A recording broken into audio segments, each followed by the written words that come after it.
फिर पांडवों के पास ऐसा क्या वशीकरण मंत्र है, अथवा उन्होंने ऐसा कौन सा व्रत अथवा यज्ञ किया है, तप किया है, जिसके कारण आप उनके वश में हो गए हैं। तब श्री कृष्ण जी ने हंसकर बोला, हे गंगा पुत्र, यद्यपि ये अत्यंत गुप्त बात है, फिर भी मैं तुमसे कहता हूँ, उन्होंने एक ऐसा व्रत किया है जो मुझको अत्यंत प्रिय है, इसलिए मैं उनके वशीभूत हूँ। अब मैं उनका वृत्तांत तुमसे कहता हूँ। पूर्व काल में उज्जैन नगरी में 5 ब्राह्मण रहते थे। कवि, शुचि, दृढ़, दंत और हंस नाम वाले निवास करते थे। तीनों ही वेदों को जानने वाले, रूपवान, युवावस्था को प्राप्त, गंधर्व विद्या में अति प्रवीण थे। वे अनेक देशों में घूमते फिरते तथा अपनी ज्ञान विद्या का प्रदर्शन करके खूब द्रव्य प्राप्त किया करते थे। एक समय में मथुरापुरी में सुवीर नाम वाले राजा के पास आए। संगीत कला में निपुण होने के कारण उन्होंने राज्यसभा में जाने की इच्छा प्रकट की। वे 4 दिन उपवास करते रहे और अत्यंत पवित्र श्री यमुना जी में स्नान करते रहे। फिर उन्होंने किसी से राजा का संपूर्ण वृत्तांत सुना। उसने बताया कि राजा की कादम्बरी नाम वाली एक भोग पत्नी है। वह संगीत विद्या में निपुण, राग तथा कंठ में अत्यंत प्रवीण, नाचने में दक्ष तथा रूप यौवन में अद्वितीय सुंदरी है। वह प्रतिदिन एकांत में राजा के सामने नृत्य करती तथा गाती है। ऐसा सुनकर वे ऐसे स्थान पर जाकर खड़े हो गए जहां से नृत्य तथा ताल का एक शब्द सुनाई पड़ता था। फिर राजा के पास आने जाने वालों के समीप जाकर कहने लगे, बड़े ही दुख की बात है कि राजा के पास नृत्य कला का जानने वाला कोई नहीं है। वीणा में 2 तार ढीले हैं, तार बराबर नहीं है, बाजे में नृत्य शुद्ध नहीं है। इसी प्रकार की बातें वे प्रत्येक से कहते रहे। तब तक किसी ने ये बात राजा से जाकर कह दी। राजा ने तत्काल जहां पर कादम्बरी का नृत्य हो रहा था उन 5 को बुलाया। वहां पहुंचकर उन्होंने राजा को आशीर्वाद दिया और बैठ गए। कादम्बरी ने उनको संगीत विद्या में अति निपुण समझकर विशेष नृत्य किया। जब उसने चक्र में ताल दिया तो उन ब्राह्मणों ने उसको रोक दिया।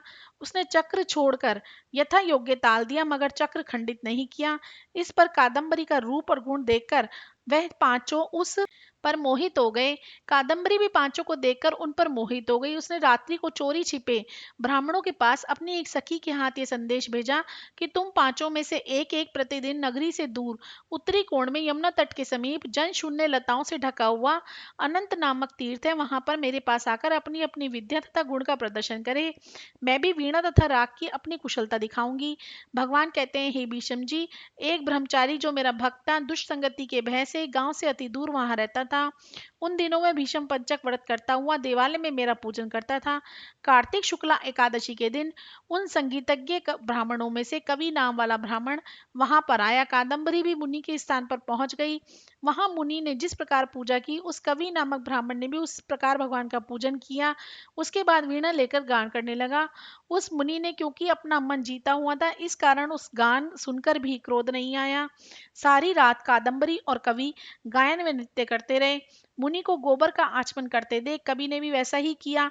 प्रातःकाल होते ही कादम्बरी राजमहल में पहुंच गई। मुनि की संगति से उसके समस्त पाप दूर हो गए। इस कारण द्वादशी के दिन कवि अपना समस्त द्रव्य दान करके विरक्त हो गया। दूसरे दिन शुचि आया। उसने भी कादम्बरी के साथ रात्रि भर नित्य गायन किया और मुनि की भांति हमारा पूजन करके गौमूत्र का आचमन किया। फिर प्रातःकाल होते ही वह भी अपना दान देकर विरक्त हो गया। उसने निश्चय किया, जिस प्रकार कादम्बरी के नित्य गायन व रूप को देखकर मुनि का मन चलायमान नहीं हुआ, उसी प्रकार मुझे भी अपने मन को वश में करना चाहिए। त्रयोदशी के दिन दृढ़ नाम वाला ब्राह्मण कादम्बरी से मिलने आया और नित्य गायन करने के बाद मुनि की तरह पूजन व गौ का दूध पीकर विरक्त होकर चला गया। चतुर्दशी के दिन वहां पर दंत नाम वाला ब्राह्मण आया और पहले वाले अपने बंधुओं के समान कादम्बरी के साथ नित्य गायन करके मुनि से बचे घी का पान करके शुद्ध चित्त होने के कारण विरक्त हो गया।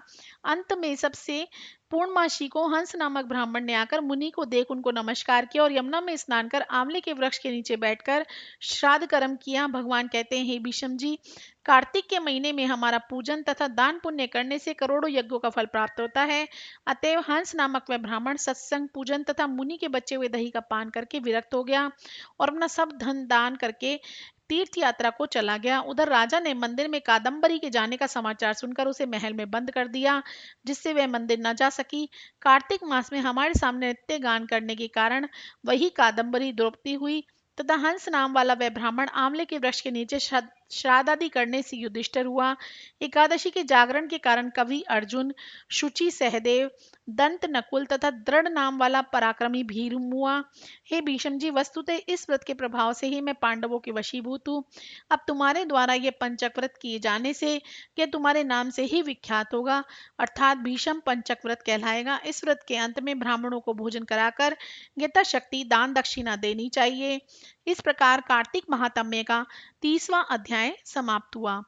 हरे कृष्णा कृष्णा कृष्णा हरे